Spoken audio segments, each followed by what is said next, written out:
Happy Homebrew Wednesday. Cue the music. I know that Zippy is a fan of his meads. You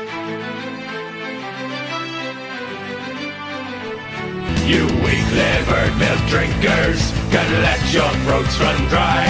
Cause it's just one drink that we will sink until the day we die. Drinking mead in the halls of Whiterun, the maidens and the men. We swig our brew until we spew, then we fill our mugs again. You can keep your filthy skooma, it makes our bellies bleed. Cause when we raise our flagon to another dead dragon, there is just one drink we need, Lord Mead. So what have you been up to this week? Well, I hope it's been good. I have had a brew with an autumn ale.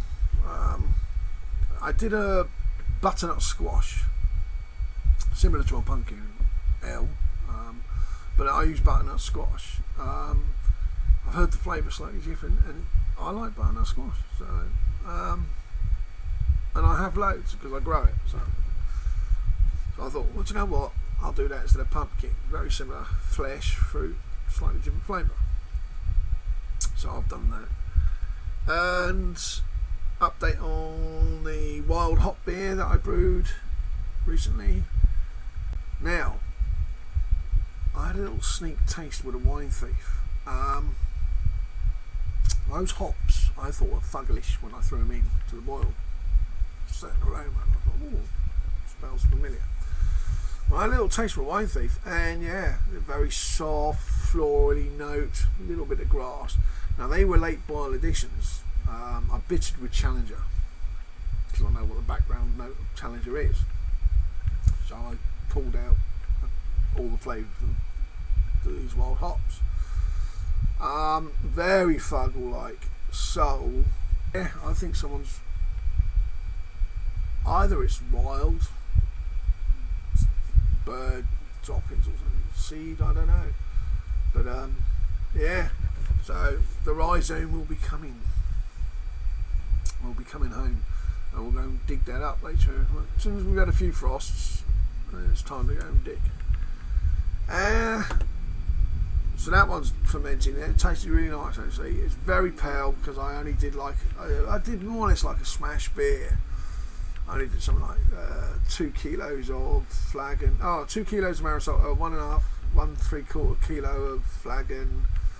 I think it was like 250 grams of caramel, just to give it a bit of residual sweetness, I suppose.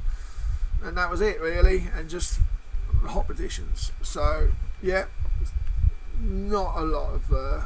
I just wanted to taste the hops. I didn't want to confuse the hop, bury it. So that one's good, and that's looking promising. So I shall bring that home. I've got a 50 litre to a bucket ready for that one to see if I can get it growing. The Perry's ready to bottle. That's very clear. The Beetroot wine is very clear. The runner bean wines, they need a little bit more time to clear before I go on to bottle them. 2 meads. One's been aging, I think it's just over a year now. I think I will bottle that one. It's not a very heavy mead. It's a medium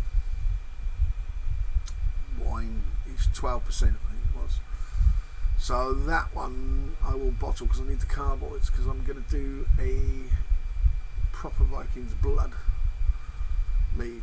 My Vikings blood mead. I've got just over I think it's 12 kilos of 10 kilos of cherries, which are in the freezer. They've been destoned and they're in the freezer now, so I need to get on with that. That's my Viking blood mead, old way, traditional way. The weekend I'm basically going to try and film, or I am going to film, is doing the Russian Imperial Stout with kits. Anyone remembers, I pulled it out last week. I've got 2 Wilco kits, stout kits. I've got an extra packet of Mangrove Jacks. I think it's a medium amber ale malt extract. I've got some brewing sugars. I might play around with a hoppage. I've got to look at the recipe again. I did it quickly in my head and I wrote it down. So I will enter it onto Beersmith, I think, just to see where my fermentables are. Other than that, that's on the brewing front. What else? Oh yeah, little beef. Someone on the forum put up a question about small beers, big beers, which is harder to brew. In the old days, I would have said the small beer. The reason is you've got nowhere to hide. If you make a slight error with a big beer, you can mask it. You can mask any errors slightly, not big errors, but small ones. You do a smash, for instance, like 3.8% smash, you've got nowhere to hide. You do a lager, for instance, nowhere to hide, because it's clean, crisp taste. Any faults like diact or fusels or astringency from grain, pulling out the grain in the mash, you're gonna notice them. So in the old days, yeah, small beer, and with the robo systems now, which is like computerised born in the bag system, I think you can get away with not. I don't think it takes much skill at all, because you're basically just pushing buttons. You don't even really need to know that much brewing knowledge, and that's bad. I think you should have a good based background.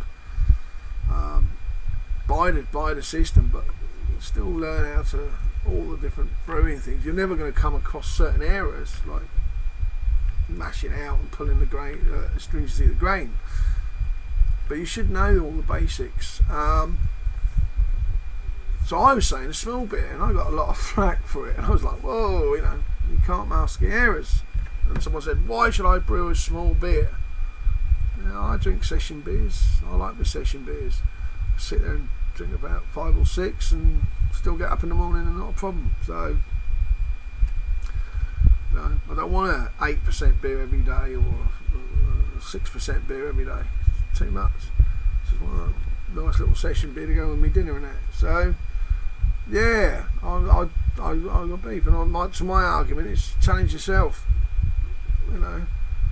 If you 3.5 kilos of grain, 19 litres, or if you're American, that'll be 7 US gallons, 7 1/4, 7 point. So let's say 7.5 pound of grain. You can do porters, stouts, IPAs. You can do an amber. You can do a lager. But you limit yourself to 3.5 kilos of grain, 7.5 pounds, and keep your IBUs down. Say 7.5 pound of grain. You want to do an IPA, you might want 35 IBUs, but I would say 30 for most of the things. But you challenge yourself, because you've got to find that balance between your hoppage and your malt base. You've got to find it. You've got to design that recipe. You can't just go into the forum and go, can I have a recipe for very light beer? Challenge yourself. It's not a competition. People can go, oh, I ain't doing that. I don't want that. Don't put a comment on. If you don't want to do it, don't do it. But challenge yourself. Learn. You never know. You might actually brew a better beer because you've actually had to think about it in a way rather than just banging in some numbers. Big beers are great, and the experiments with all these sweet shop additives and cookies and stuff like that, that's great. I'm not knocking it, but people are failing on this, and they're going, oh, I didn't come out. Why? Because their background is not quite, they've not got the background knowledge here. Been doing it 30 years, you build up some knowledge, and I don't mind sharing that knowledge. But if you rush in and buy a system and all the money, and you spend all the money on that, on a nice big system, you don't really know what you're doing, you're going to get errors. A Rolls Royce is a Rolls Royce. It's the same as any other car. Gets you from A to B. All you've got to do is learn how to drive. So, looks nice and shiny, but it does the job. So anyhow, there's a challenge for anyone. Do a 7.5 pound grain build or a 3.5 kilo one. Design your own beers. And that, have a safe week and keep safe, and I'll see you next time. Cheers.